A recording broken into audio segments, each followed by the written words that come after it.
sakiraaɓe assalamu aleykum wa rahmatullahi wa barakatuhu ƴeewooɓe Ayaawo Pinal TV jam ñalli e mooɗon so ñalooma tawe ɗon e muɗum jam hiiri e mooɗon so tawaama jamma tawe ɗon e muɗum kala ɗo mbaawɗon taweede fuu gooto fuu jowtiraama teddeengal innde muɗum e yettoode muɗum sakiraaɓe bisimilla mooɗon sanne sanne hono no woowi ni Ayaawo Pinal TV ɗo fulɓe Afrique dokkondiri juuɗe e dow ɓamtaare pulaaku e dow yewtere wi'eteende Finatawa bisimilla moɗon sanne sanne Finatawa ana humani ngari e teddengal e findinde e famminde e wallondirde e renndinde leñol meɗen pulaaku wiyoɓe mbimi e wimi e mbimami eɗen mbiya bisimilla ƴeewoɓe Ayaawo Pinal TV ɗo mbawɗon taweede fof hande eɗen jogii weltare mawde eɗen jogii teddengal manngal eɗen jogii ngari mawki eɗen jogii nuygal mawngal wonande leñol meɗen pulaaku wonande ɓiɓɓe leyɗe meɗen Afrik en mbiyam bisimilla maɓɓe sanne hande yewtere Finatawa Pinal TV noddi sakiike men gollidiɗɗo men gondiɗo men andaɗo e Afrik daraniɗo leñol meɗen pulaaku en mbiyam bisimilla makko sanne fade meɗen ƴaɓɓodade e gajateji ɗi fuu eɗen teddiniri sakiraɓe meɗen ƴeewoɓe Ayaawo Pinal TV en mbiyan koɗo meɗen o saɗi makko bisimilla makko e Pinal TV fade meɗen wartude e landade mo homo oɗo koɗo tedduɗo taweteɗo mo en fuu eɗen kasindine image mum e voix muɗum ɗum woni eɗen kasindine Ayaawo mum kañum e softo muɗum fof bisimilla sakiki assalamu aleykum wa aleykum salam wa rahmatullah a ñalle jam jam tan aɗa selli ça va très bien kodi jam woni e ma baasi wallaji am a yettama bisimilla maɗa sanne sanne sakike sikke wala assalamu aleykum wa rahmatullah mi silminide o moon jama'are leydi e yaasi leydi laaroɓe o programme ha Pinal TV ko min sakikejo mon musidɗo mon wi'eteɗo Babba Sadou gimrowo e ɗemgal fulfulde daga lesdi Cameroun assalamu aleykum lesdi Mali waaleykum assalamu wa rahmatullahi wa barakatuhu ɓe mbi teddengal rondete dasataki gonga bisimilla ma ɗo ɗo garɗa ko galle ma gonga garɗa ɗo ko inde leñol pulaaku gonga garɗa ɗo ko inde ɓiɓɓe Afrik gonga bisimilla maɗa sanne mi jaɓi yewtere Finatawa mi yetti yewtere Finatawa ana tewta hono ma e hono mum silmina ɗum ɗo tawi fulɓe Afrik e ɓiɓɓe Afrik ana pawa hen guite mum ana keɓa hen beela mawɗan na keɓa teddengal manngal gonga Baba Sadou leydi Cameroun naam usakoma juralajji mi yetti min hofinima boɗɗum min jaɓɓi mi yetti min jaɓɓi on to jaɓi Baba Sadou naam Baba Sadou hoto Baba Sadou jeeya homo woni Baba Sadou Baba Sadou min mi ɓi Cameroun mi daña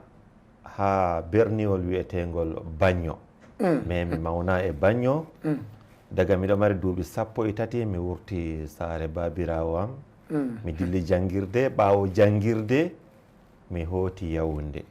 ɗon ni mi jooɗi mi waɗi jamanu am ha waddugo hannde voilà ha nder jamanuji am ha nder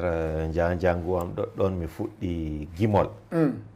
ha duniya pat andi moye wi'ete Babba Sadou ɗon fuu han jonde am nde mi jooɗi Yaoundé voilà tedde faydi sakiraɓe ƴeewoɓe Ayaawo Pinal TV e mbiyam bisimilla makko kanko Alhaji Baba Sadou mo leydi Cameroun miɗen jowta fulɓe Afrique fuu e dow inde ma fulɓe Afrique fuu ana jowtuma e dow inde fulɓe fuu mi yetti. Bisimilla ma sanne. Min beltima. Mi yetti sanne. Baba Sadou. Naam. Baba Sadou ko jimowo. Naam. Ɗemngal pular. Oho. Andaɗo yogaɓe mbi pular, yogaɓe mbi fulfulde, Gonga. yogaɓe mbi pulaku. Gonga. Fuu no woodi toon. Non. Bisimilla maɗa sanne. Mi yetti. Baba Sadou aɗa miccito hitande na hono gaɗɗa so puɗɗuɗa jimi ma hitande mande puɗɗuɗa jimi. Mi waɗi album am arande mi waɗi mi yoofi ɗum en 2006 fin 2006 mi wurtini premier album am amma premier album mi waɗi 2006 o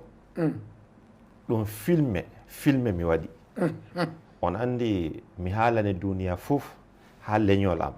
wala gimowo ko goto ha hande bo wala mo yiɗi gimol wakkati mi fuɗɗi mi yiɗi mi wurtina album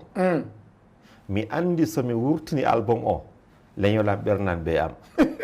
mi laari wakkati man bandiraɓe am min ɗo laara théâtre ji bana filmeji hausa ɗo waɗa gal nigéria bana théâtre malien ɓeɗo laara se mi wi ha mi waɗa dabare mi waɗi bana théâtre mi waɗi filme man ɗon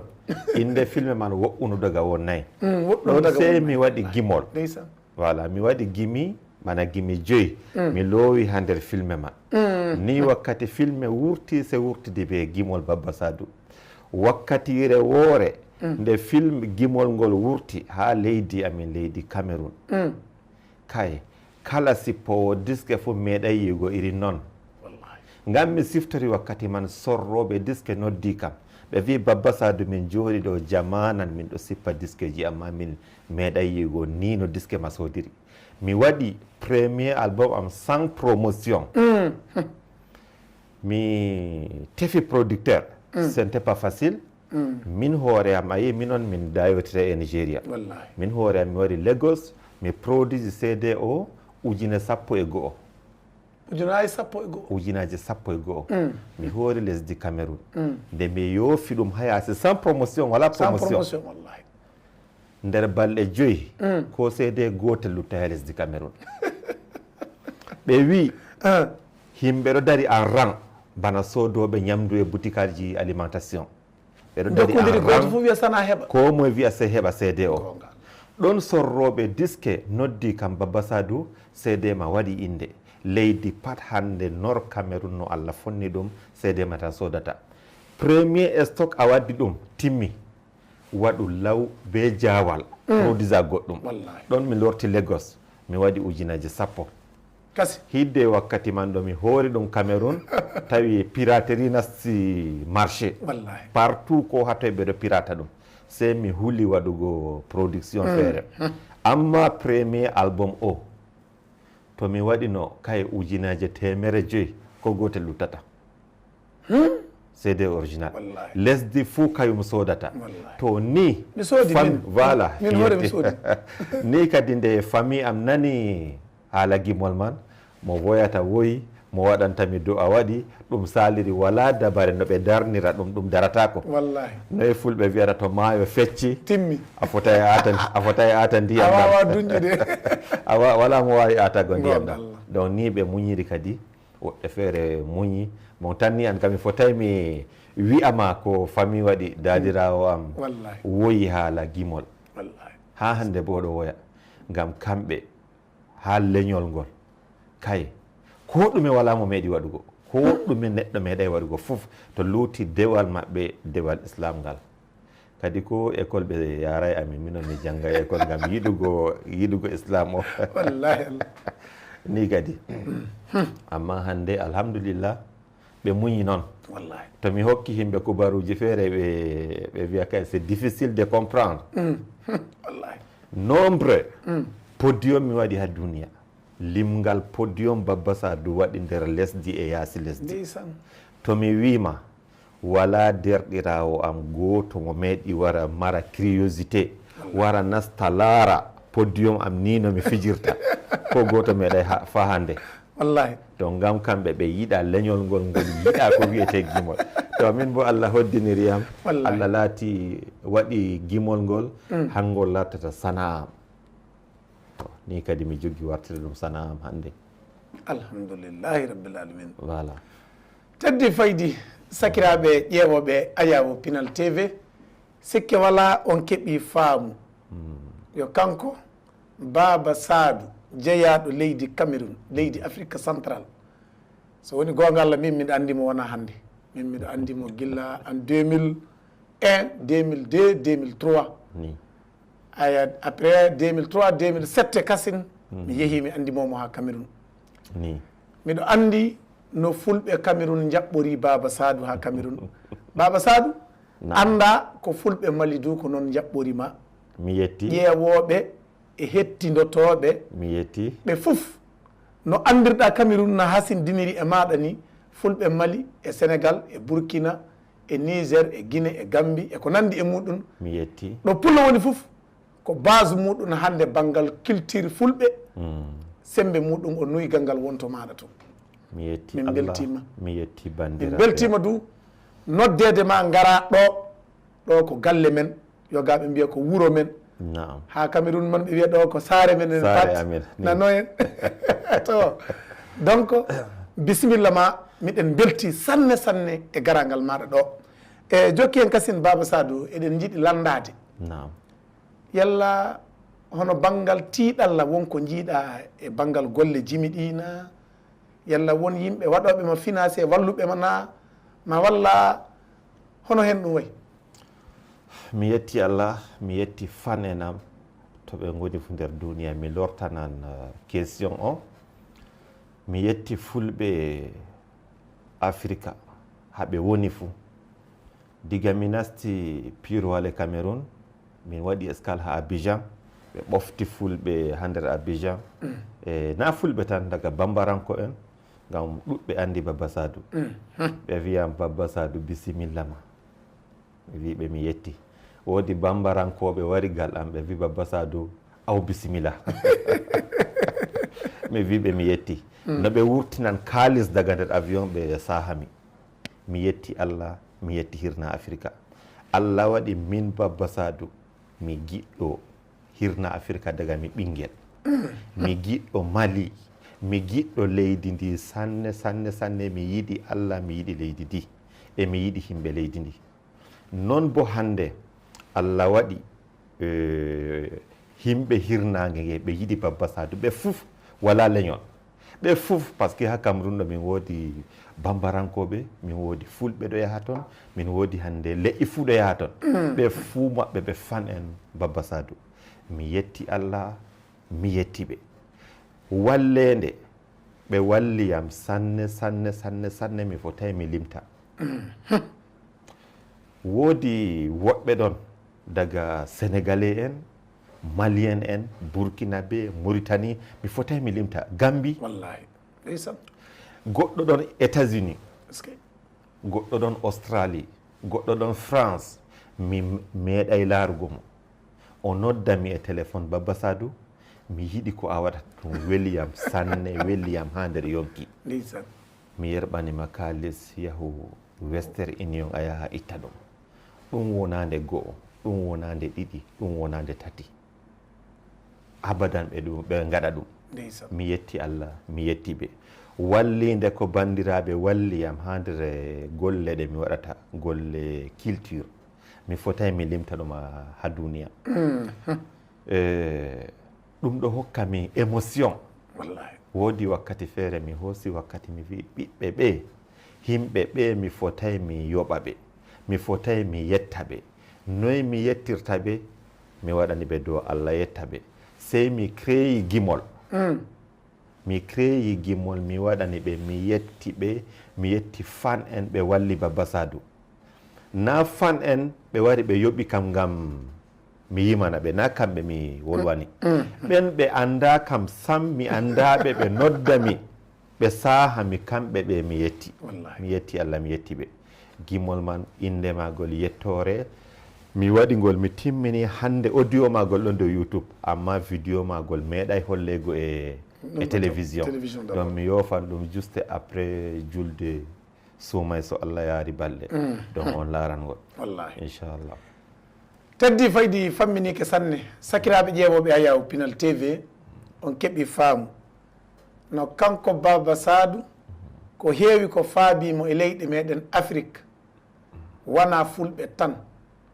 ɓiɓɓe Afrique fuu mballodiri so oɗo golle woni oɗo neɗɗo laatiɗo neɗɗo Afrique fuu Baba Sadou naam sikke wala hannde eɗen tawa Bamako naam Bamako laamorde leydi Mali naam leydi Mali so wiyama yo laamorde ɓiɓɓe Afrique fuu gonga yo laamorde fulɓe Afrique fuu gonga bisimilla maɗa ɗo sanne mi yetti Baba Sadou hoɗum saabi eɗen andi aduna hoɗum fuu ko saabe gonga hoɗum saabi garangal maɗa leydi Mali e Bamako hannde sabu ko waddiyam lesdi Mali hannde mi haalani aduna fouf nder journaux ji nder télévision nder radio sababu ko waɗi Baba Sadou fuɗɗi gimol mi giɗo culture malienne en général miɗo yiɗi gimi himɓe Mali mi yiɗi gimi Oumou Sangaré sabu ko waɗi faf Baba Sadou fuɗɗi gimol e aduna sababu gimol Oumou Sangaré Allahu akbar on andi jamanu nane min ɗo ladde min ɗo vakki radio ji amin tokki ɓawo nayi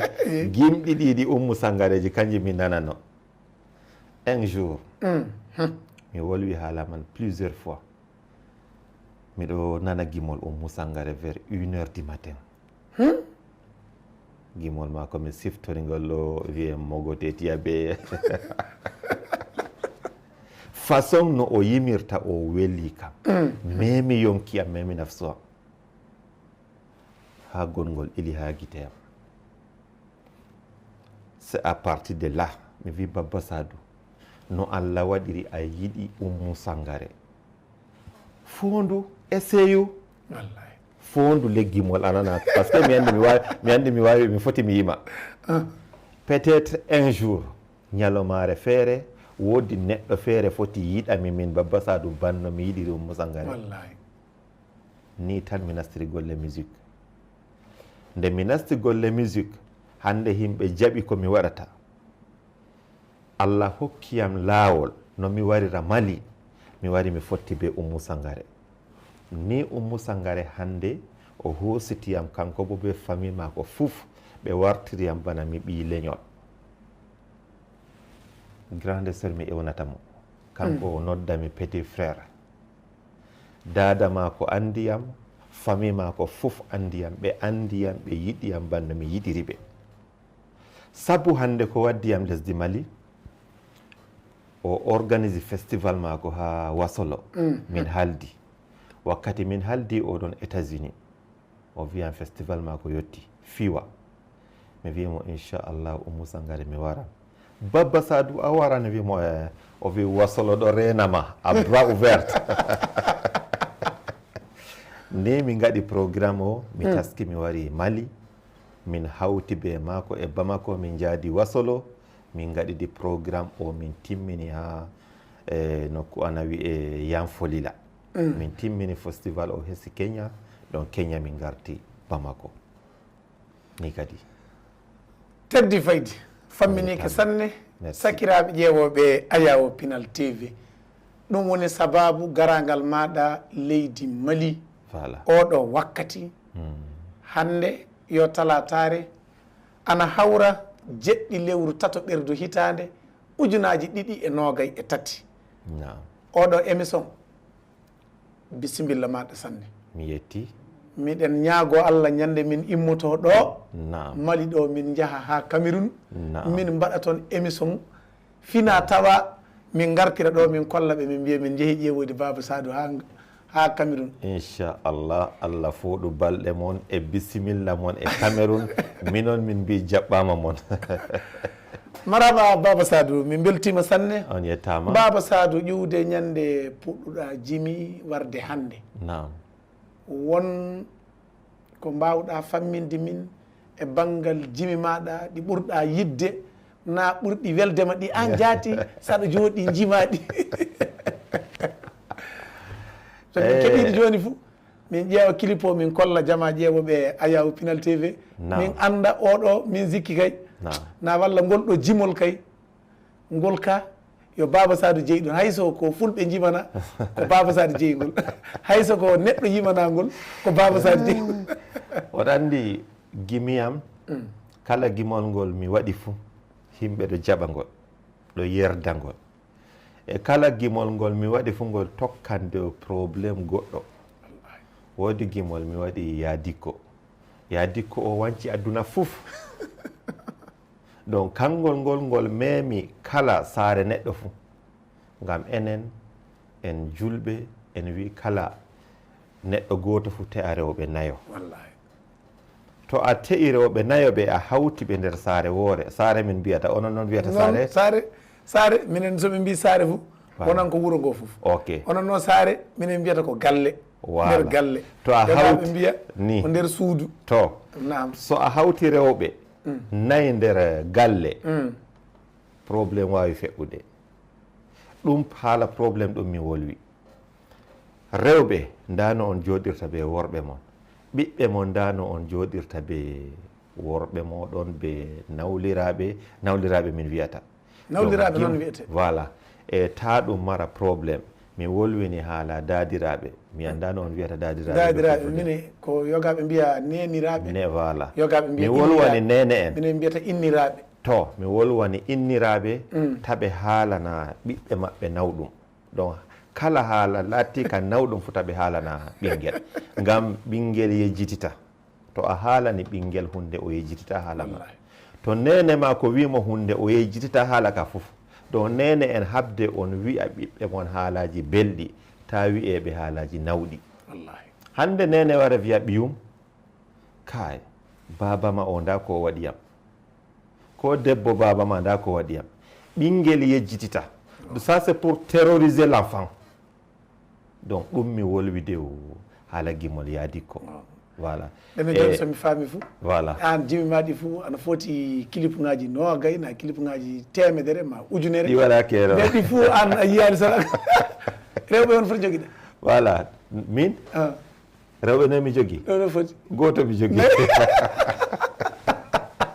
d' accord ok goto mi jogui o beltima sanne sakiraɓe ƴeewoɓe Ayaawo Pinal TV Baba Sadou nam min mi fuɗɗi nande jimi maɗa nam adi fof ɗo nammi jimol ma min nam so weeli kam nam so kettidimi nammi ko fulfulde noon nam permis pullo anni yima jimol nam min zikki jaati weeli kam ko ɗomaɗo fuɗɗi mi yetti go o nden mi nani wi to yimɓe wañuma andu a yetti goɗɗo to a goɗɗo mere ɓe wañatama nani ka woni haala gonga ñande nden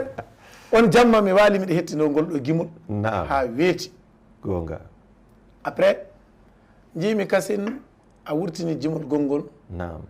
e ɗoni aissatu wartu min ko weeli jimi maɗa ɗi naam ɗi fof woni ko no jande ma walla lesion ngaji ma hakkillaji no yimɓe kaani wurdude aduna gonga nden no wona hono jimi tan ana waɗa cankay tawi wala ko firti jimi maɗa ɗi ko heewi hen fof na jogii ko firtata naam sa lamdike sa jooɗike a hettike gimol ngol a andan ko woni ɗum ɗo mi yetti Allah yen so gorko ɓami debbo debbo o kañum e debbo goɗɗo kasino ɓe donki hawrude no ɓe gatta gorko no wawi tawi waɗi ko boni ma walla debbo waɗimo ko naawi gorko warta galle anda gonga ayi birette man Aissata du yaltini Aissata du yaltini jimol mum kayen du wi mi dilli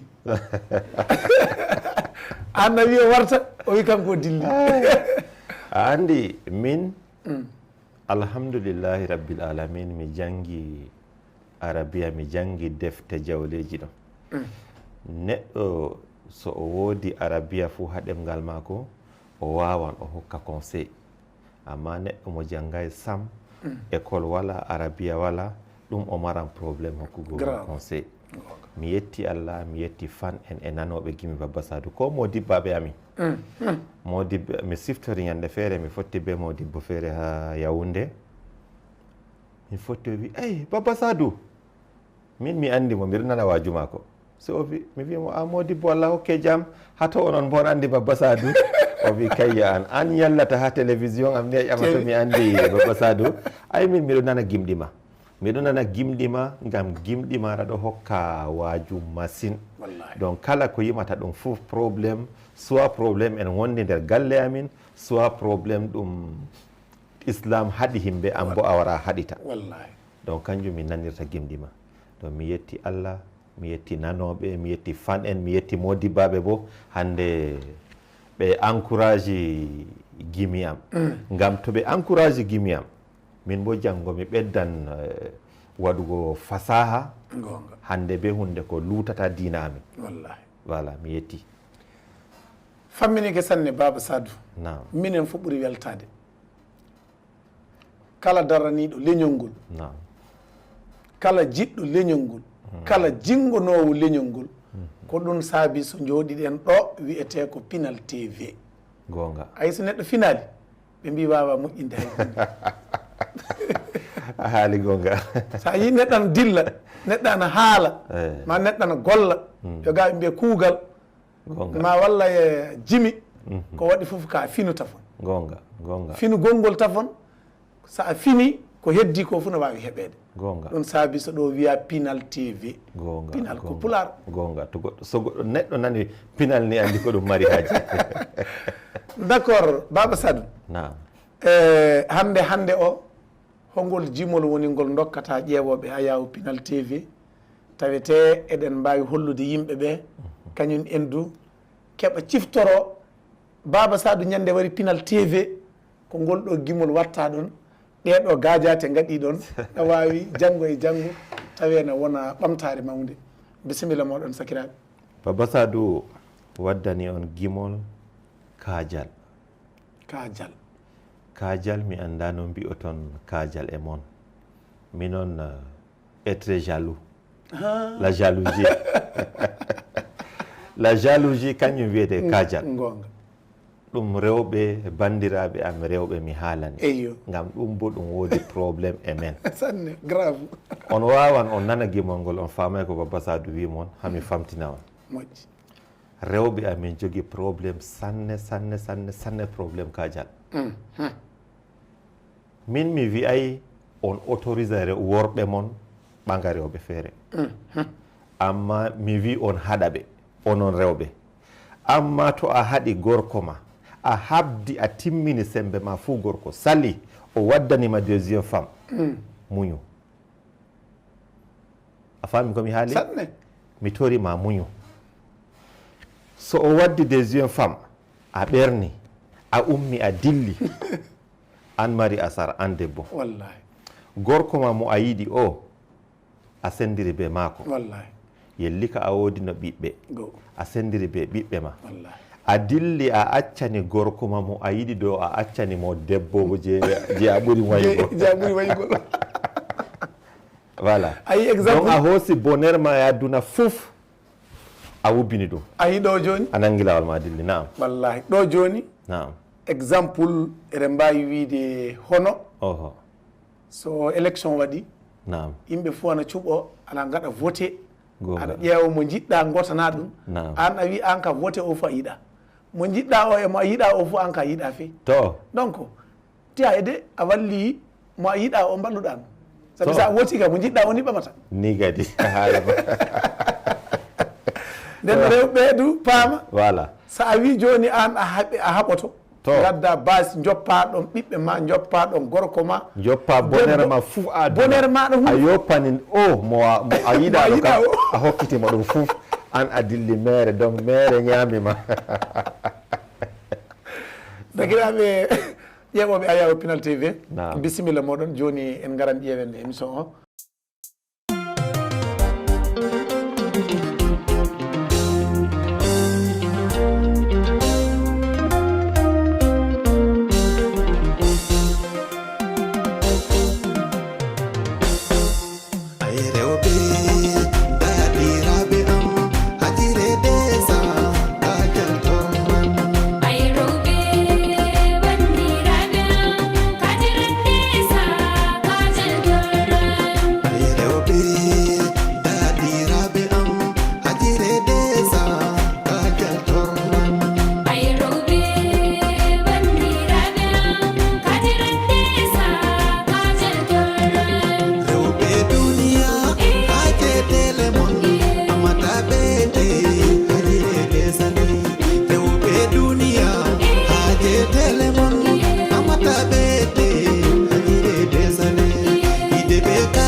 sakiraɓe ƴeewoɓe Ayaawo Pinal TV on jii oɗo woni Baba Sadou. Baba Sadou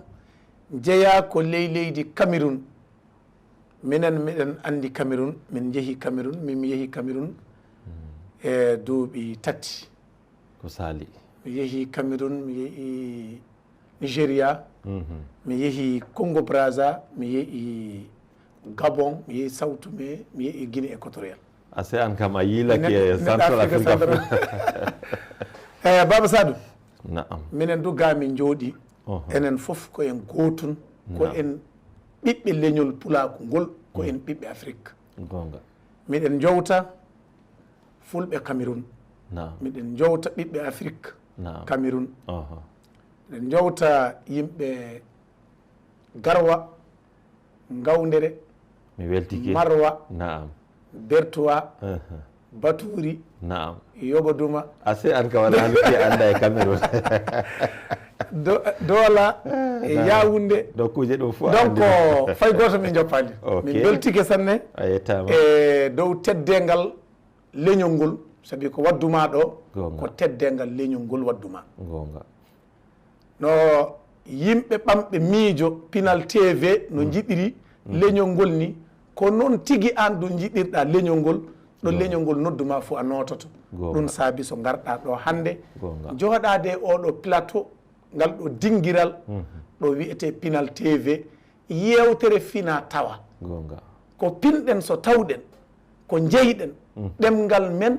e nesuji men e golleji men e aadaji men e gengaji men e gure men e galleji men e kuje man pat gonga nano en kam mi anda no on wiyata ha toon ɗum ko a wi ɗum fof mi faami banni ko to ni min wiyata goɗɗum feere goɗɗum no seedi seeɗa seeɗa to amma toɓe eɗon hefta kam ko mo hefta kala nano fulfulde fu to a wolwata ɗum fu neɗɗo faama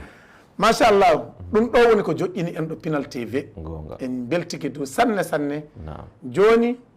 miɗen mbiya wasiya maɗa e leñol meɗen pulaku e leyɗe meɗen Afrique ɗo Pinal TV émission meɗen mana yewtere meɗen wi'etende Finatawa bisimilla. komi wi'ata bandiraɓe amin hande laaroɓe émission o yiɗɓe amin nanoɓe amin to on woni fo e aduna premièrement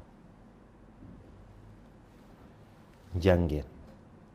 so a yahi Adamawa Nigeria nastorde laamu o a tawan ɓeɗo windi ha plaque janguen nduren ndemen joguen kuuɗe min wiyata onon golleji ɗi gonga joguen golle ɗen janguen ɓiɓɓe amin janga bandiraɓe so a himi hande ɓiɓɓe amin lori ɓawo ɗuɗɗum woodi probléme ji ɗuɗɗi en jogi e aduna hande gol leñol amin jogi ɗo waɗa ko wiyete aybe ɗum fuf so e nde jangirde wawan fe'a ɗum jangen janginen ɓiɓɓe amin ngam aduna fuf ɗo janga alhamdulillah hande mi foti mi wiya 80% ɗo janga 20% je lutti o ta lutte jangen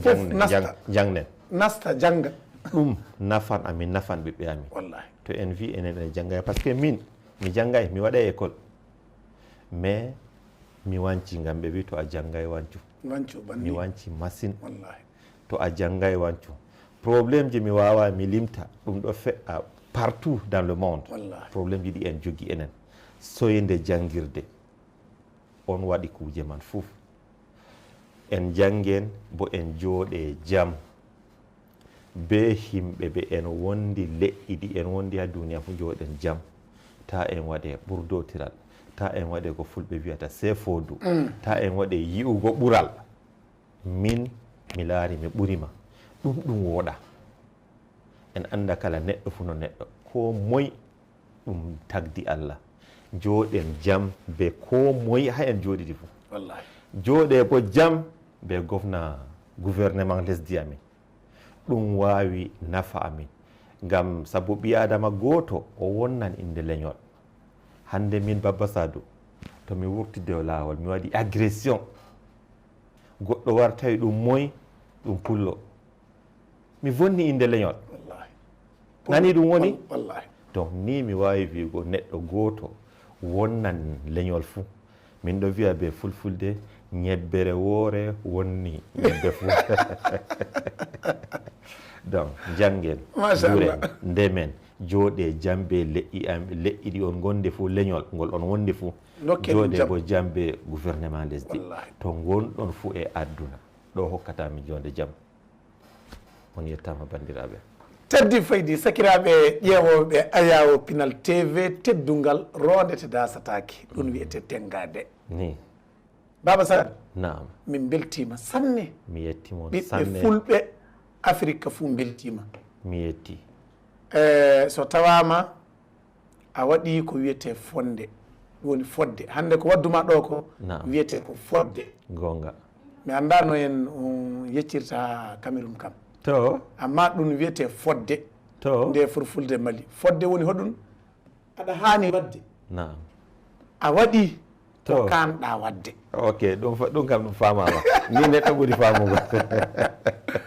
a waɗi ko kanɗa wadde gonga jooɗade ɗo Pinal TV gonga jooɗade ɗo émission bi'eteɗo Finatawa fulɓe gonga nden noon hande so wiyama leelewal Afrique banggal culture pe to alhamdoulillahi miɗen parnoroma mi yetti on e dow teddengal maɗa teddinde leñol ngol gonga darde findinde leñol ngol e famminde leñol ngol e wallude leñol ngol no tawete ana yaara yeeso miɗen belti hen sanne miɗen barkino Allah ko waɗani min fa Allah waɗi jooɗiɗa ɗo ƴeewowo Ayaawo Pinal TV fu so ana nana Baba Sadou hande yiya ko omoni ɗo anda jaati hande ɗum ko Mali woni omo andi kay Pinal TV kay yottaki Cameroun taw kono ɓe andi jaati o wari ha Mali ɗo omo yiɗi leñol makko omo gollana leñol makko omo wallodira e leñol ngol min beltima sanne mi yetti joni noon aɗa wawi waynodirde e sakiraɓe meɗen ƴeewoɓe en ƴeewo Ayaawo Pinal TV fou aɗa wawi waynodirde maɓɓe mi yetti Allah mi yetti on mi yetti Pinal TV par ce que onon ɓe onon hokkata min opportunité ha adduna laara amin ngam hande mi andi mo laari jonde amin nde fuu o weltike sanne nder yonki maako ɓernde maako weeli sanne ni no ɓernde am weliri mi andi so a laari émission on ɗum welete mi yetti mon onon journaliste en mi yetti bo hande Pinal TV hokkuɗo amin occasion o ɓe jooɗa jonde nde mi yetti hande kala laaroɓe amin nanoɓe ɗemgal ngal fuu nder lesdi Mali, Niger, Mauritanie, Sénégal, Gambie, Guinée, ko toye mi yetti on nder Mali e dilla normali a andi a yaha toye fulɓe masina masina on fulɓe masina ɓe a andi fulɓe motti fulɓe njora fulɓe inɗe gure man mi andi no feere ngejjiti to on fuu mon on yettama ngam hakkimdi am mi waɗi no arande joni ande mi woodi sobiraɓe ha Cameroun fulɓe masinankoɓe ɓe ɗuɗɓe min to ha to mi anduma voilà kamɓe haalantami inde masina inde berniji Mali fouf wallahi on fuu mon on yettama Baba Sadou yetti on wallahi useko mon bandiraɓe am beltima sanne sakiraɓe ƴeewoɓe Ayaawo Pinal TV ɗum woni ko Allah arzinqini en hande e sakike men giɗo meɗen giɗo leñol bi'eteɗo Baba Sadou jeeyaɗo leydi Cameroun kanko Baba Sadou andaɗo hande e adunaru ndu ma leyɗe Afrik e banggal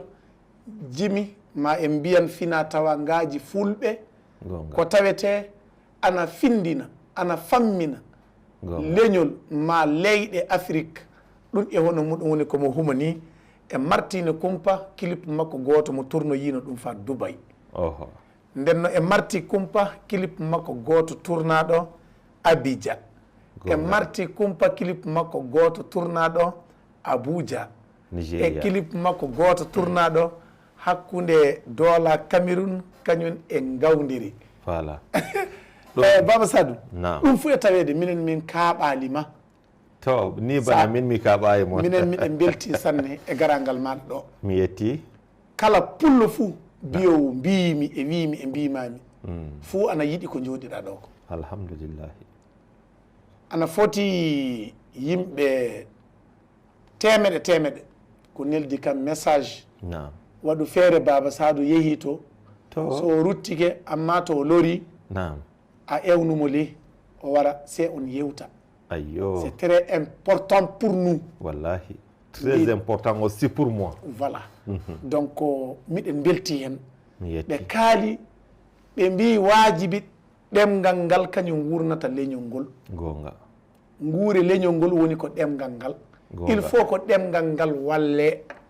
so ngal wallama fof ko dartete ko heɓete en jiitodiran en andodiran en gollidan en gododiran gilli e teddengal wonan hakkude men leñol ngol waajibi ndenten gonen gotum ɗum yettike ɗum waajibi e men gonga a haali gonga nden noon so tawi ni oɗo wakkati mo gonɗen kala haala nane ana haani en fuu jiitodiren de gonen goton itten yimɓe herowɓe wonɓe e nimre ɓe gona ga boowal ga bandiraɓe maɓɓe ɓe goni ga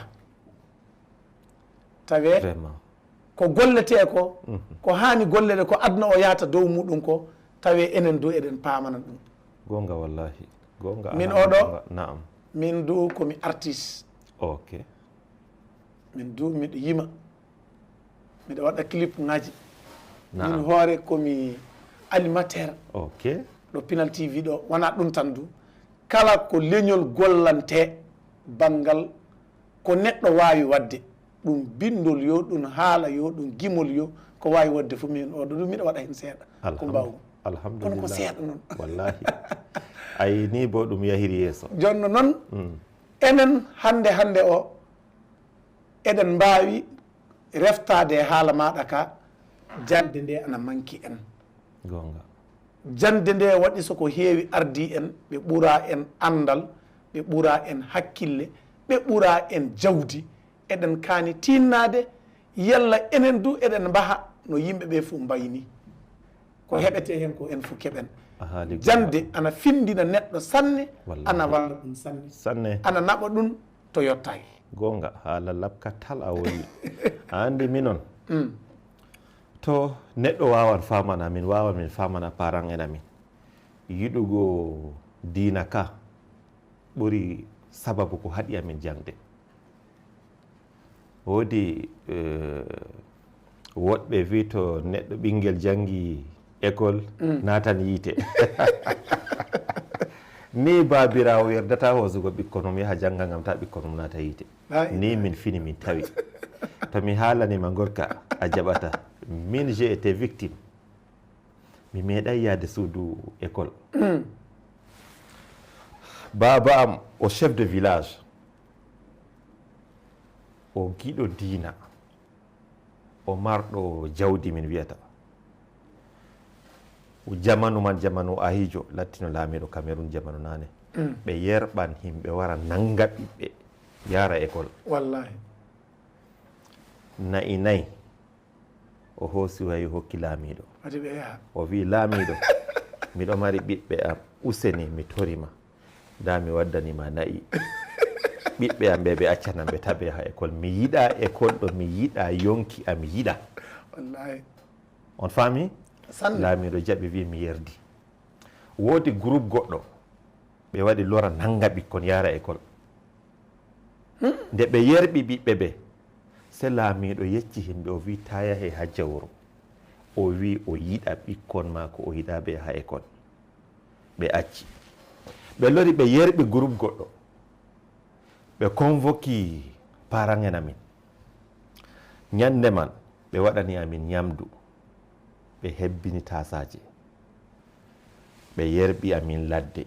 min fuu amin min yalli ladde daga juulugo suba ha min o nder ladde ngam so tawi himɓe groupe o yetti tawa ha village o wala ɓinguel wallahi nder ladde min yalli ha amen pat ɓe noddi baba am ɓe convoqui mo ɓe wardi ɓe ɗerewol liste inde ɓikkon mako préfet wari ɗo jogui ɗerewol janga jawro o noti naam aɗo mari ɓiya ɗon wiyeteɗo hama jooɗa toye mo o wi hama jooɗa maayi aɗo mari Youssouf toye Youssouf o wi Youssouf maayi a woodi Ousmane toye Ousmane o wi Ousmane maayi a woodi Sadou toye Sadou o wi Sadou sawti banni on faami ɗo donc ni min janggay ngam ɓe yiɗa parent en ma to yiɗa école an ɓinguel a fota e jangga to min kam mi famani ɓe kamɓe ɓe yiɗugo religion o haɗi ɓe jangnugo ɓikkon amma hande enen en faami ɓinguel se jangga ngam jamanu on wardi noon